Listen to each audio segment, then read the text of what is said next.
Maharani dengan NIM 194111049 dari kelas Farmasi B. Di sini saya akan menjelaskan mengenai ekstraksi cair-cair dan ekstraksi cair-cair berkesinambungan. Selamat menyaksikan.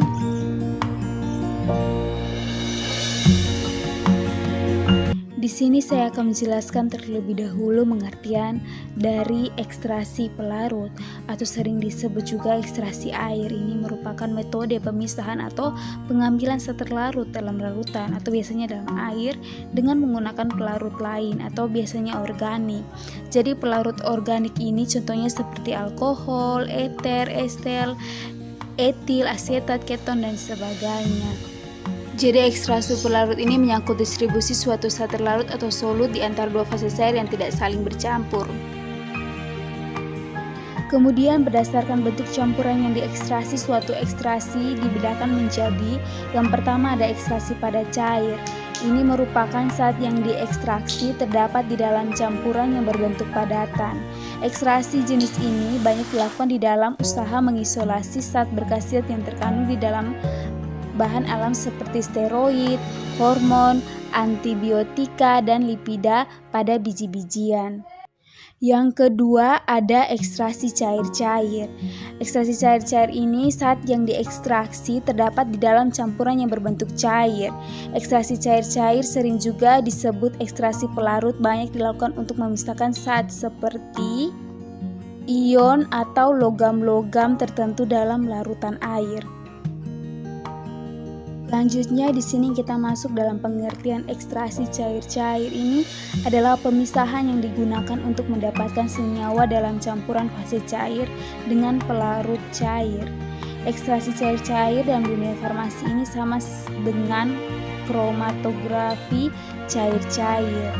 Jadi kromatografi cair-cair ini adalah kromatografi pembagian di mana partisi terjadi antara fase gerak dan fase diam yang kedua-duanya zat cair. Dalam hal ini fase diam tidak boleh larut dalam fase gerak. Umumnya fase diam yang digunakan air, sebagai fase gerak digunakan pelarut organik. Selanjutnya prinsip ekstraksi cair-cair. Jadi prinsip kerja ekstraksi cair ini adalah pemisahan senyawa yang mempunyai perbedaan kelarutan pada dua pelarut yang berbeda. Dalam hal ini ekstraksi cair-cair digunakan untuk memisahkan satu atau lebih senyawa menggunakan dua pelarut yang tidak saling bercampur, di mana senyawa akan terdistribusi di antara dua fase sesuai dengan derajat kelarutannya yang kemudian masing-masing jenuh dan terjadi pemisahan. Jadi prinsip distribusi ini didasarkan pada distribusi zat terlarut dengan perbandingan tertentu antara dua zat pelarut yang tidak saling bercampur. Batasannya adalah zat terlarut dapat ditransfer pada jumlah yang berbeda dalam kedua fase terlarut.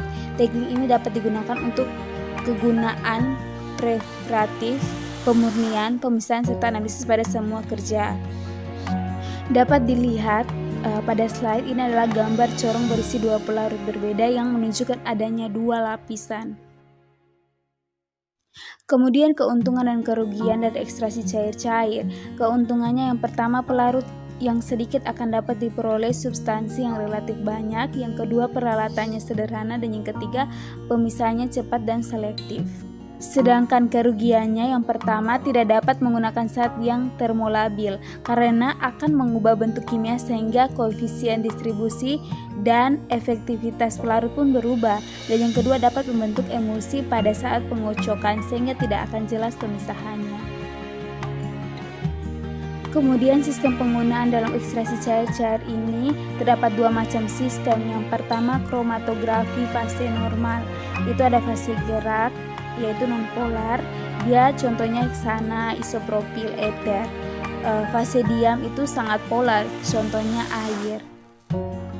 Kromatografi fase normal ini digunakan untuk memisahkan senyawa polar sebab senyawa polar akan tertahan lebih lama di dalam kolom yang polar, sedangkan senyawa yang nonpolar akan keluar lebih awal dari dalam kolom.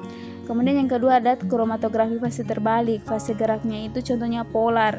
Contoh eksampelnya itu air, metanol.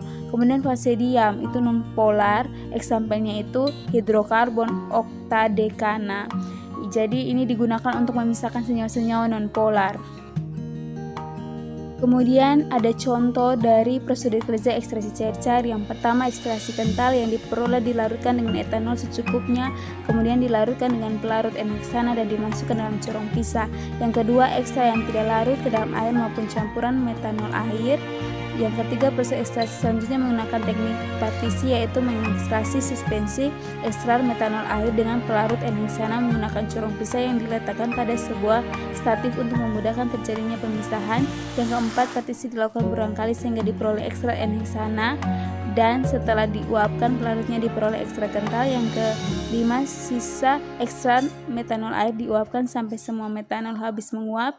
Dan yang keenam, kemudian bagian ekstrak air yang tersisa dipartisi berulang kali dengan menggunakan pelarut klorofrom atau N-butanol jenuh. Dan yang ketujuh, hasil partisi klorofrom atau N-butanol jenuh ini setelah diuapkan pelarutnya diperoleh ekstrak kental klorofrom ataupun N-butanol.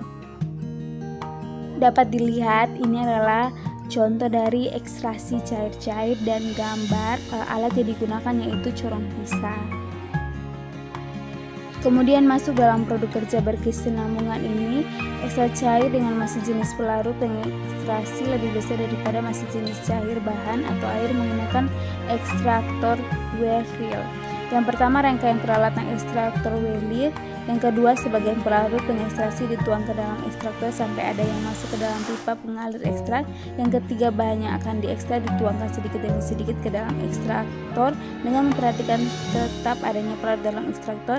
Yang keempat, penambahan bahan yang diekstrak dengan pelarut pengekstrasi diteruskan secara bergantian sampai bahan yang akan diekstraksi telah dimasukkan. Yang kelima, pendingin dipasang dan aliran air dijalankan dan labu penampung dipanaskan, maka terjadi penguapan dan pengembunan pelarut pengekstrasi. Dan yang keenam, ekstraksi diteruskan sampai warna cairan ekstrak pada pipa pengalir ekstrak tidak berubah, kemudian ekstraksi dapat dihentikan.